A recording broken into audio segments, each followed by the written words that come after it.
What's the story, Morning Glory? What's the word, Hummingbird? Thank you so much for clicking on my channel and for joining me for this really quick conversation about 90 Day Fiancé, The Last Resort, the Tell-All Part 5.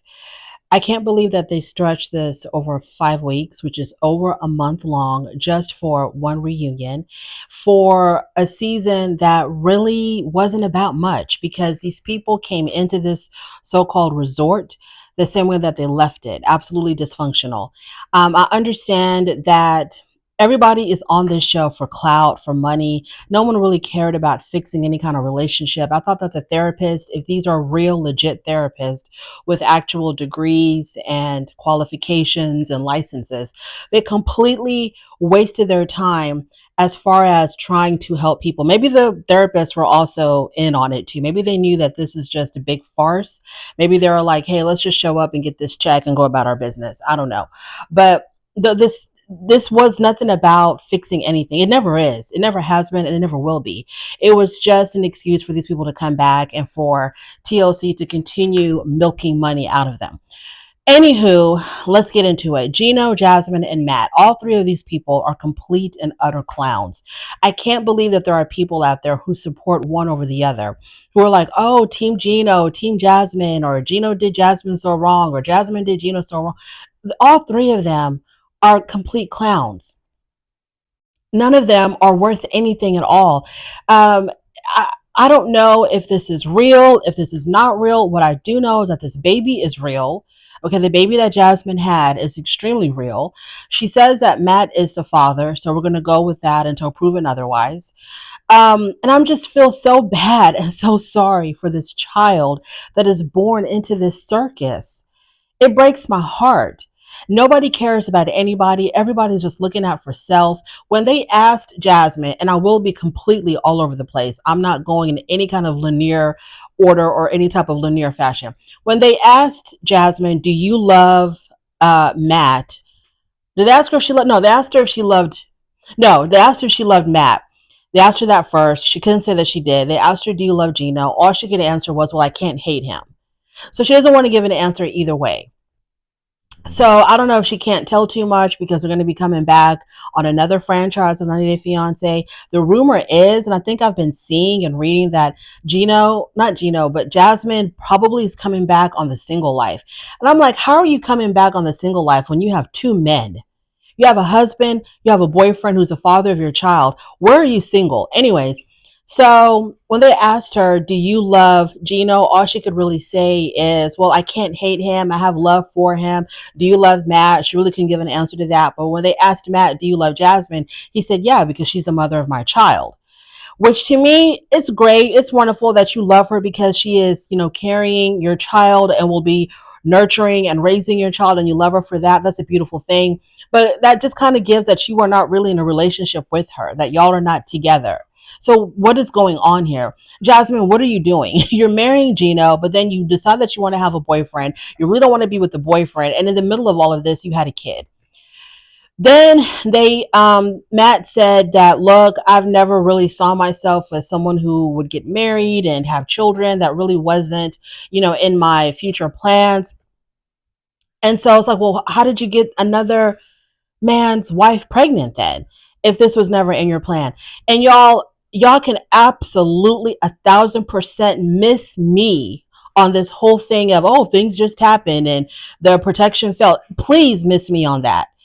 Okay, there are people who go through, and the reason why I'm saying this is because, Jasmine, when they were like, well, how did you end up getting pregnant? Because it was in your contract with Gino, to have, safe sex and not get pregnant and not fall in love and all this other stuff in this weird, completely bizarre contract that she and Gino had.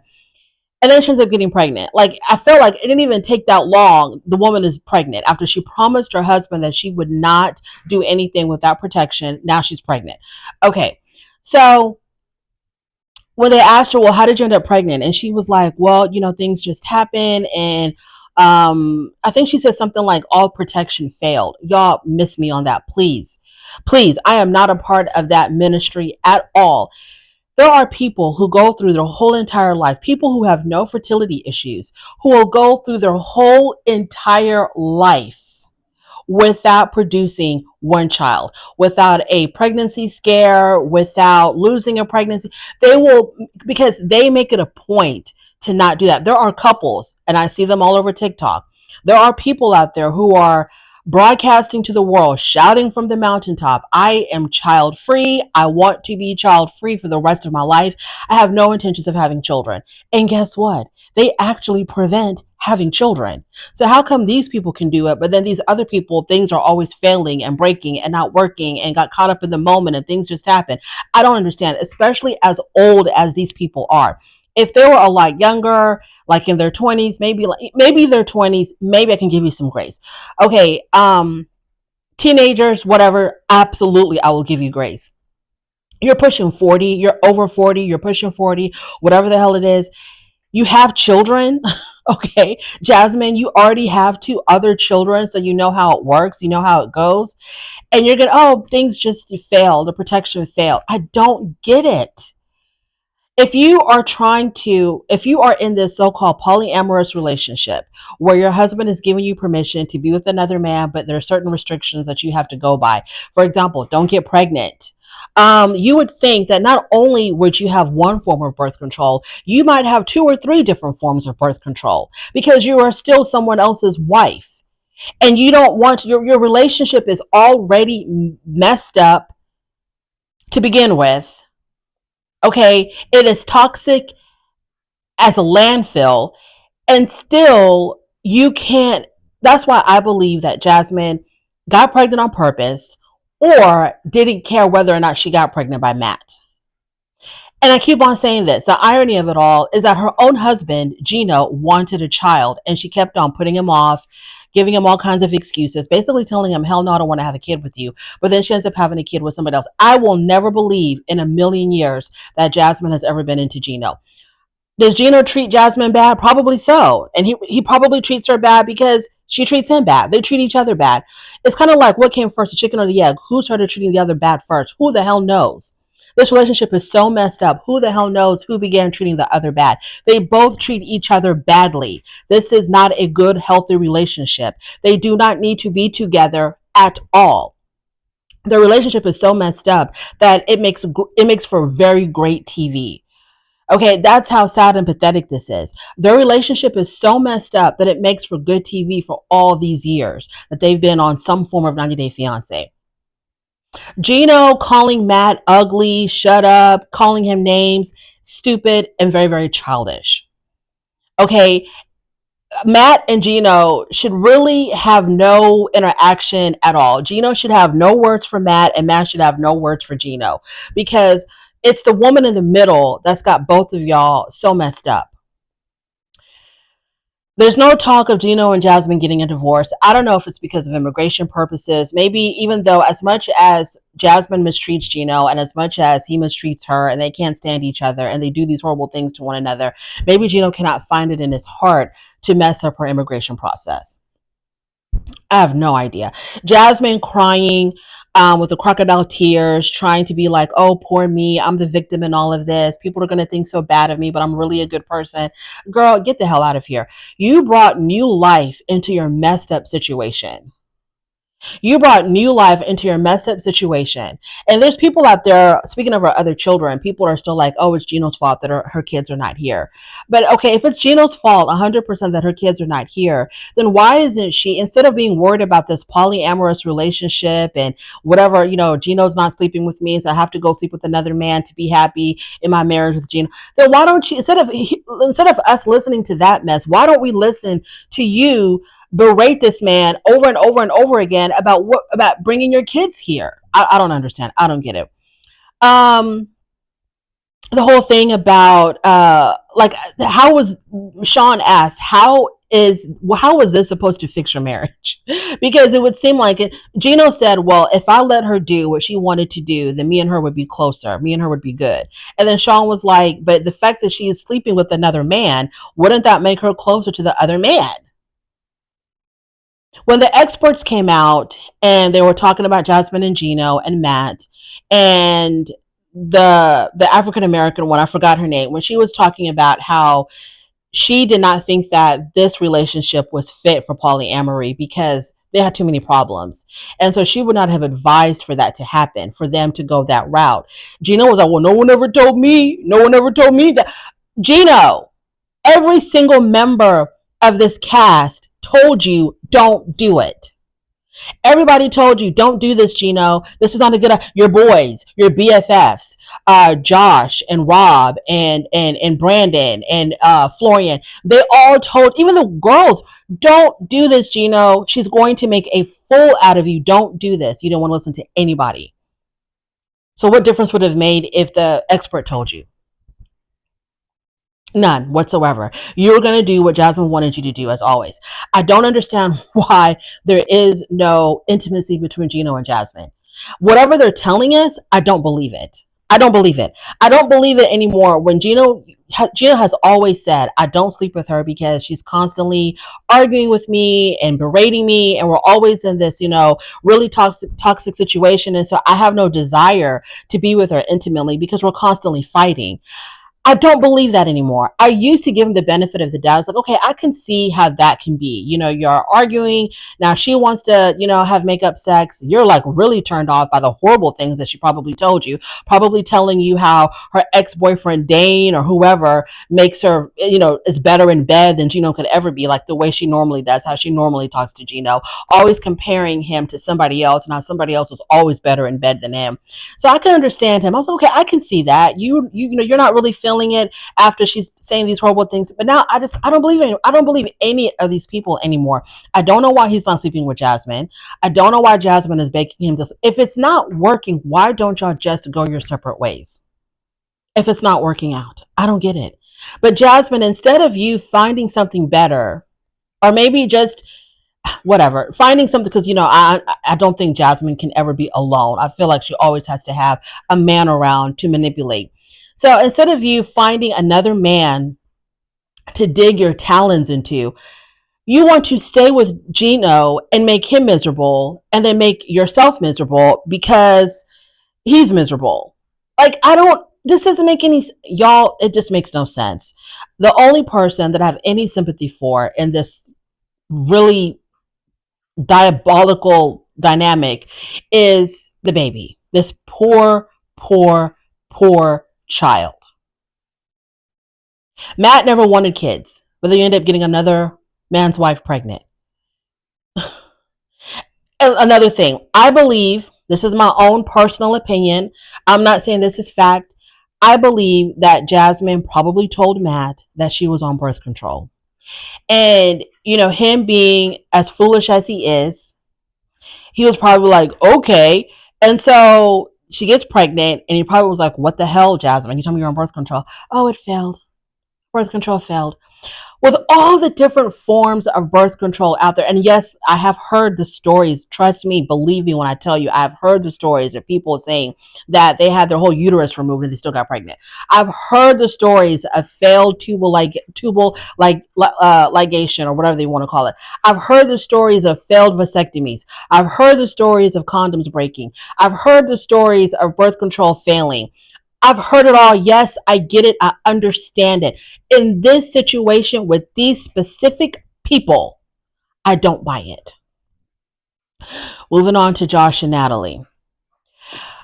Y'all, when I talked about Josh and Natalie in my last conversation about the tell-all, and I was talking about how I cannot stand Josh because he is not a stand-up guy.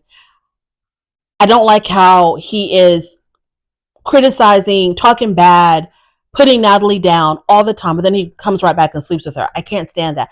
There are people in the comments who are like, oh, Natalie deserves it because she did Mike so wrong. She deserves it. Who cares how Natalie feels? Who cares if Josh treats her bad? She deserves it. She deserves it. I don't care if she deserves it or not. I really don't care. Does she need karma? Hell yeah. Natalie needs karma for how she treated Mike. Mike was really good to her. And she basically was like, you know what? She just poo-pooed all over him. She was like, you know what? Yeah, I'm not feeling this life in Washington, living out here in the woods, a hardworking man who wants to provide for me and take care of me. Yeah, I'm not really feeling this. I want to go to Hollywood. I want to be a movie star. So I want to go to LA or Miami and find something better. and the grass was not green on the other side. All she got was tangled up in weeds. So, yes, she does deserve karma for how she treated Mike. Yes, she does. If Josh would have cheated on her, I would have no issues with that. If Josh would have, talked bad about her or broken up with her and be like, you know what, you're worthless, you're stupid, I don't want nothing to do with you, I can't stand you, I hate you, I don't want you around my kids because you're not worth being around my kids, I would be like applauding him. I would be applauding Josh. What gets me about Josh is that I think he's a decent guy. So I don't understand why he acts so indecent, especially with someone like Natalie. You talk about her when they were on 90 Day Fiance, The Single Life. Okay, he didn't want nothing to do with her. It was the same thing. Oh, you're not my girlfriend. You will never be my girlfriend. I don't want you around my house. I don't want you to see my kids. Blah, blah, blah, blah. She was, oh, but Josh, how come I can't? Why aren't we together? Why can't I be your girlfriend? Why can't I come to? It was the same exact. It was like copy and paste to The Last Resort. Whatever happened on The Single Life, copy and paste that and put it on. Copy that and paste on The Last Resort. The same exact thing. When they did The Single Life at the TellAll, I would never be with you. You're not worthy, blah, blah, blah. You're not worthy of me, blah, blah, blah. The same exact thing. You can't come to my house. You can't see my children. You're not my girlfriend. You'll never be my girlfriend. The same exact thing. Come to find out on The Last Resort, they slept together. On The Last Resort, the same thing. I don't want you. I don't like you. I don't want to sleep with you. I don't want you around my children. You're a disgrace. You're this. You're that. Come back to the TellAll. They slept together again. Why, Josh? That's all I want to know. Why? Is it that good? Is she that irresistible? Natalie, are you serious? Okay. So this time he's like, oh, I'm through with her. I'm through with Natalie. I'm through with her. I don't want anything to do with her. Let's just see. Let's see if that's going to. And he has the new girlfriend, which is, what's that girl's name? Andre's wife, Libby. Libby's sister. One of her sisters is now dating Josh. And I bet you that didn't faze Natalie one bit because Natalie knows, even though he's with Libby's sister, Natalie wasn't fazed because she was like, all I got to do is send him a quick pic of this or that of my body. He'll come running, and he probably will. So I just can't stand how Josh acts like he's so much better than Natalie. He's holier than thou compared to Natalie. Natalie is not worth to breathe the same air that he breathes, but then he keeps running back to her and sleeping with her. Like I said, if he would have broken up with her, he could have broken her heart into a million gazillion pieces. He could have ripped her heart out and crushed it with the heel of his shoe and fed it back to her. I would not have any issues with him. My issue with him is him talking bad about her, but then he returns back to her to sleep with her. Stacy and Florian. I don't know how Stacy lasted this long with. First of all, I don't know how Stacy and Florian got together. I remember seeing Stacy and Florian on whatever, like years ago when Darcy was still on 90 Day Fiance, and Darcy I think was with was it Tom or was it the one that thinks he's a GQ model? One of those guys Darcy was with, and Darcy was in Europe and her sister was there, and I think her sister at that time was with Florian. I think that was the first time that I saw Stacy and Florian together. I don't remember exactly how they met. I'm very curious on how they met because I don't think that Stacy is Florian's type. How they tolerated each other is beyond me. How they put up with each other is beyond me. So I don't get it. I don't know how they've lasted this long. When the expert was saying that this is like a parent-child dynamic between the two of you, I thoroughly agree with that. Florian is very problematic. He is he has anger issues, he has a really bad temper. He is yeah, no. No, no, no, no, no, no. No. So the expert was right when they said that, Florian, she's like a mother to you. She's like, this is like a mother child type of dynamic here between the two of you. And Florian not willing to listen and understand just proves that he will always be this way. And if Stacy is no longer with him, I'm like, good for you, Stacy. Good for you. You don't need these kind of problems at all. I think Florian with another woman might treat another woman better, but him and Stacy, I don't see the chemistry. I don't see the attraction between them. I don't know what's going on between Stacy and Florian. I am surprised that they lasted as long as they did. They had no downtime when they were on the last resort. They had no downtime, as in they were constantly at each other. They were constantly at each other, making each other miserable. They never had a single moment where they liked each other and they were getting along and everything was going great. Ari and Benny, I'm glad that they are on their way to getting a divorce, because this is another relationship. It's like they were constantly miserable. Always, always, always miserable. People talk a lot about, Benny did Ari so bad. He was cheating on Ari. Benny, I don't think Benny ever had any feelings for Ari. I think that Benny just was trying to do the right thing by marrying the girl that he got pregnant. I don't think he was ever romantically in love with Ari. I think he was like, oh, I got this girl pregnant. Let me just, step up to the plate and marry her and whatever. They're the complete opposite of Emily and Kobe, because they're similar. Their situation is very similar, but very different outcomes. Kobe and Emily, he got her pregnant after a one night stand, decided to step up to the plate, do the right thing, and to continue to be with her. And it worked out wonderfully. Ari and Benny, it worked out horribly. So they're on their way to divorce. Good for them. Julie and Brandon. I think Brandon is somewhat, I think he's a little bit controlling. I can see Julia feeling very confined and feeling like she doesn't have a lot of freedom to do exactly what she wants to do with Brandon. And I think his parents even see it as well. I think Brandon can be a little bit controlling. I think that when she decided to start working on her parents coming to the United States without telling him, I think she had a reason to do it behind his back. I think if she would have told Brandon, he would have said, hell no, you are not going to bring your parents here. So I don't fault her at all for doing this behind his back. Brandon and Julia will always be together. I see why they work well with one another. I do see that. And it's great. It's great. If they like it, I love it. I don't know what else to say. Julia and Brandon, they're fine. He just has to work on his, control issues a little bit. And yeah, that's it. So I had all the heat for Jasmine and Gino and Matt. I had all the heat for them. Watching them was very, very, very aggravating to me. That's all I have to say, y'all. Thank you so much for joining me. I really do appreciate it. On your way out, please don't forget to rate the video if you like this content, subscribe to my channel, and I'll definitely talk to you later. Bye.